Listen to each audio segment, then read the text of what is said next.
A very warm welcome to IDFC First Bank presents Leaders of Tomorrow Season 11. I'm Ritvika Gupta. Tonight we are bringing you highlights from our recently concluded Pune Springboard, where we explored the growing manufacturing industry in Pune and its significant impact. In the first segment, Rohith Nair, Managing Partner West Zone Startup Banking at IDFC First Bank, shared valuable insights about the manufacturing opportunities in Pune and more. And in the second segment, as part of our Wealth First edition, Rahul Singh, Country Head Private Banking at IDFC First Bank, provided tips on personal finances and effective wealth management.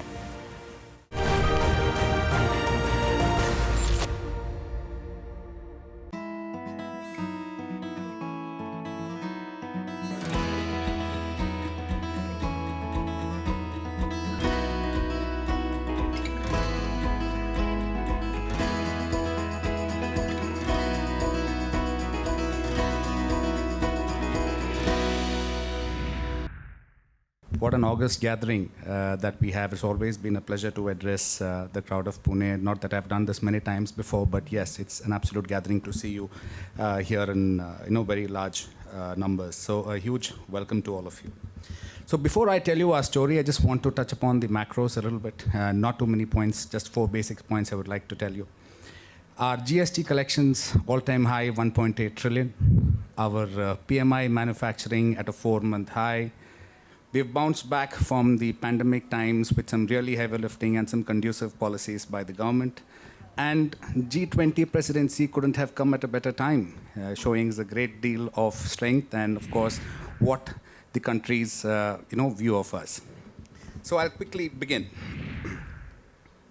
Okay, so at IDFC First Bank, we strongly believe in aligning with what the government is looking at, both in terms of the policies and the kind of new age initiatives that you're looking. So we have partnered with the government for the ONDC platform as well as the CBDC. It's a great initiative that we have been collaborating with the government, and we take great pride in being the top 5 banks in the country who've been chosen for this. And we also have certain other initiatives which we launched as a bank level. At a bank level, we have made it a lot more easier for you to bank with us because we have done away with all the charges, basic fundamental charges at the bank. We have been successful in launching a first tap debit card for our customers, and backed by a very strong Q4 results, which is almost 134% year-on-year growth, valued at almost close around 804 crores. That's what we're looking at. Of course, at the helm of all that is, all you wonderful customers of ours, and our brand recall always has to be always you first. Our brand ambassador, Mr. Bachchan, always says, "Hum aapki tarah young hai aur friendly bhi hain." So I quickly want to let you know what we are, what our approach is. We would like to position ourselves as a challenger bank. We would definitely not want to continue how banking has always been. Certain path-breaking ideas which we have brought into banking. One is the fact that we all realize when we take loans, we pay the interest on a monthly basis to the bank. So we thought it is very important for us to add some amount of benefit to our own savings account customers. So we give our monthly credit to our customers. Certain earth-shattering credit card nuances that we have created. We are having a very dynamic interest rates when it comes to the credit card. We all know it's all upwards of 30% on an annual basis. We are talking about a basic of 9%. Current account inviting interest. In fact, a lot of people would already know that current accounts basically don't give you interest. We have done some really good moves there in terms of helping the entrepreneurs in terms of working their money for them. We have a wonderful working capital program for our startups. We all know that equity is a very expensive form of raising capital. But yes, to understand or to give them wind for their day-to-day activities, we have carved out a very niche working capital program for our startups. Business step-up credit card is a credit card which we are promoting for all the business entrepreneurs, wherein although it's a FD-backed credit card that we have, but then basis the kind of payment history that you put in line, we have the capacity of further increasing by 35% than what we're looking at in terms of the FD. So quickly, let me tell you about what the startup ecosystem in the country looks like. So just back in September 2022, we were looking at the space. We were hardly having 70,000 startups. And just to jog your memory, back in 2015, this number was only 15,000 startups. And the proliferation has been so good that we're sitting in 2023, and this is 98,000 and plus kind of startups that are actually counting. We have 18,700 DPIT registered startup in our very own state of Maharashtra. Pune being 5,200 startups. We are proud owners as a country of close around 108 unicorns with a total valuation of $341 billion. We have another 100 plus unicorns which value $180 billion, which are just on the cusp of becoming a unicorn. The third largest ecosystem in the world, we only stand next to US and China. What more can we expect? We have 40 startups which are getting registered, 30 to 40 startups which are getting registered on a daily basis in DPIT. And we are pretty well poised to become, have almost close around 250 unicorns by 2025. So that's our startup ecosystem that we have with you. Quickly taking you to the manufacturing sector in India. So of the total pie, you see the GDP contribution for the manufacturing sector today is almost close to 17%. We are talking about 2025 taking us to almost close to around 25%. Certain influencing factors that we're talking about is the market opportunities. There are phenomenal opportunities in the market, whether you may want to talk about the infrastructure, whether you want to call it the electricity expansion, given the kind of population where with the youngest population who are ready to take on the world. And digital transformation. The last 4 years, we have seen a huge digital transformation. So digital transformation is now becoming the basic fundamental foundation for businesses to actually thrive. The reach is much more larger or much more wider, as well as a lot of efficiency in terms of production and efficient way of manufacturing. Government initiatives, who doesn't know about Make in India today? Who doesn't know about the performance-linked incentive scheme? And that alone is enough to ensure that our manufacturing sector plays almost close around 25% part of the GDP by 2025. Certain quick figures in terms of the investments that the manufacturing sector has got. Manufacturing sector, the DPIT confirms almost $58 billion worth of FDI which has come in the last financial year, and we can talk about $19 billion of that coming in the chemical and fertilizer department. The top 10 exports of the commodities for the country from Jan to June 2022 has almost been $190 billion. And I think the best part is there has been a subscription of almost close around 81 lakh people on the EPF HO, which is almost close to around 1.4 lakh, more than what it was last year. So what is Pune famous for? The Pune is completely synonymous to the automobile industry. Pune has got a lot of ancillary units which support the automobile industry. Our IT sector is absolutely booming. We're talking about 20% of the industry investment which is happening into Pune.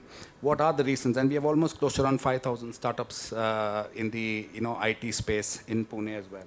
So large number of research and development organizations here. I'm told we are close to 60 R&D companies here, and this is where all the ideas are possibly generated and which flows on to the rest of the country. And we have an abundant availability of skilled manpower, which makes things a lot more easier. And Pune, the education, it's an education hub, and the kind of wonderful minds this city generates is absolutely second to none. So quickly, we have certain leading manufacturers that you can see on the screen, largely in the infrastructure and, of course, the automobile space. Okay, so these are our homegrown trailblazers of Pune. I'm sure all of you will be aware of these people, and they're doing the country proud, and they're doing Pune definitely proud. So I'll come back to the startups. So what startups, they come in three different stages. So one is the early stage, one of the growth stage, and one is the mature stage. So we went back to the drawing board and we thought to ourselves, now one can't definitely treat the startups the way you normally treat an SME and MSME, given the kind of pressures they are in, given the kind of technology parts that they're breaking, given the kind of volatility in terms of them being bootstrapped, having pressures of actually raising funds. And we thought we have to look at this space a little differently. And that's exactly the reason why we structured our startup banking unit in such a fashion that it is more of a horizontal rather than a vertical. So you all know that banking also has evolved over the last 100 years. But one thing which is not gone is the kind of verticals that are created in the banks. And typically what happens is one vertical doesn't talk to another. I was just sharing my thoughts with one of my, somebody whom I met today, and I was just mentioning the same thing to him and of course I had some of the panel members asking me, are you aware about this particular individual? Unfortunately, I did not know who that individual was, given the fact that he must have been in a different vertical, but one vertical doesn't talk to another vertical as far as the banks are concerned. But then we thought it is important that we create a horizontal on top of it, and we realized that startups per se, they move through their life stages very fast, and it would only be helpful if we are in a position to create a structure where we can handhold them and move them along the way. So this is just about it. What I wanted to present, I thought I'll set the context for today's program. We have great panelists who are waiting to give you a lot of insight in the manufacturing concern. But we are waiting with open arms for you to come over and bank with us, because we make it as simple as possible. And of course, at the helm of it all, it is always you first. So please remember, we are a very young and friendly bank, just like you. Thank you very much. It's time for a quick break here. We'll be back shortly. Stay tuned.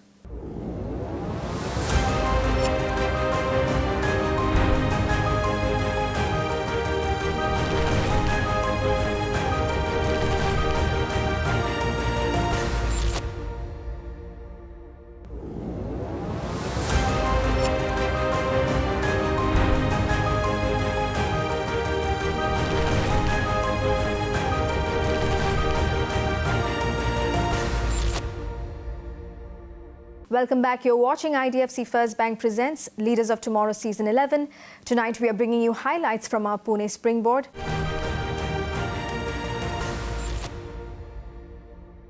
In this segment, my colleague Pooja Jain is in conversation with Rahul Singh, Country Head Private Banking at IDFC First Bank.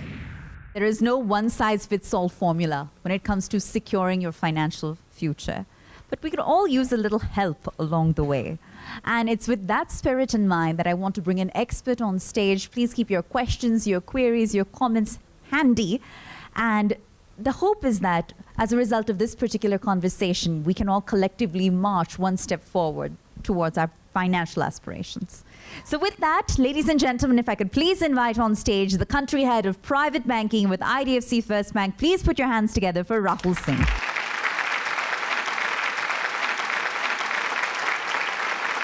Rahul, when it comes to discussing matters of finance, all right, culturally perhaps, there's a huge discomfort, okay? Even within the immediate circle of one's friends and family, folks often hesitate. What has that done with respect to financial literacy and the larger agenda of financial inclusion in this country? Yes, I think, good evening, everyone.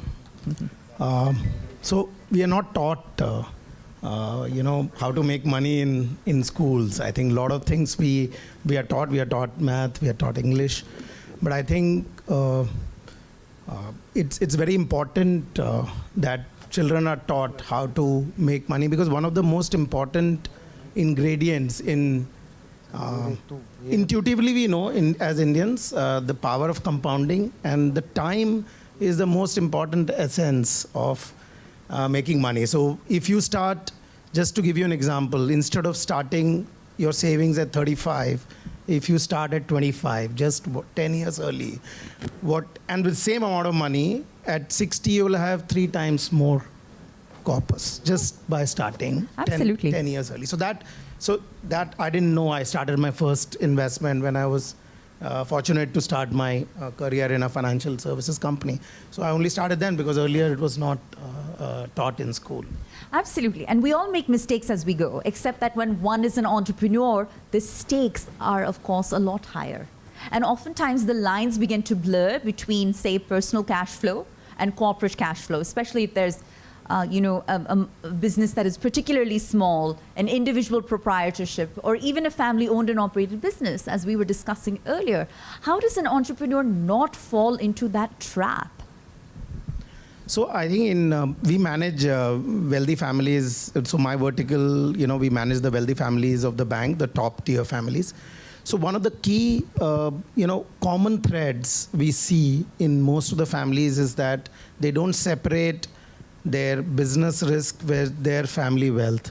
And it's very important to start that early, because you don't want to subject your family's lifestyle to your business risk, because anything which gives you more than, let's say, 6 or 7% return, a 1-year SBI FD return, carries some amount of risk. So if your business is producing 20%, 30% return, it carries a risk. You are very good at it, maybe you'll continue doing it, but that doesn't mean that it doesn't carry any risk. It carries some risk. So every year you will have to, ideally should separate some amount of money and keep it aside, which is not invested in your business. It could be bank account, fixed deposit, stocks, or invest in somebody else's business, like your idea. There are a lot of people with very good ideas, and you should invest in their businesses. But essentially, you don't put all your eggs in one basket. So that is very important. And one point I think one of the panelists raised, and I think it was discussed quite often, is that why do second and third generation,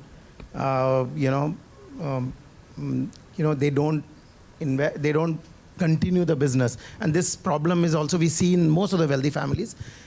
The reason is that in India, we have realized that most of the entrepreneurs do not want to leave the control of their business. So they confuse control with ownership of business. So in most of the Western countries, even if your business is small, I'm not talking about very large businesses, over time they separate ownership and management, which in India is very, is not common at all. So, if I'm a father, I want my son to do the same thing, my grandson, but why can't I separate that ownership? You remain the owner of the company, but you don't run it anymore. Then you will see more and more second and third generation be interested, because they still will be the owners, but they'll not be running it. They can do much more with that capital or that dividends which your business is producing. So that could be an answer. Absolutely. And, for startup entrepreneurs in the room that are looking for strategies as to how to streamline their cash burn, number one. And number two, in terms of, securing avenues of financing. These are two very complex subjects. The options are infinite. And how does one eventually sort of study the market and determine the most appropriate course of action? So entrepreneurs, in my view, they should start building credit history early. Even if you borrow, you may not need money at your early stage, but it's always good to start a credit history, because we have a very strong organization called CIBIL. It tracks all your data. It has all the information. But there is a downside to it. So suppose I have never taken a loan. I have no data. So my score will be always lower.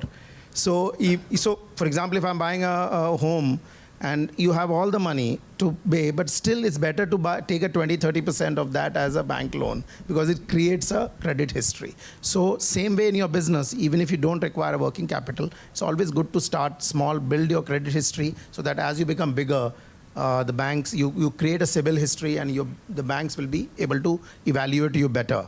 That's one way. And the second way is, nowadays, if you have a great business idea, even I think Rohith touched upon a little bit about, we have platforms where you can access investors who are ready to put risk capital to your business. These are small investors who are willing to give smaller amounts to your business if they like the idea on the platform. So you can access some of that through our platform, and that also is a way to. But that's a equity capital, so you'll have to dilute your equity.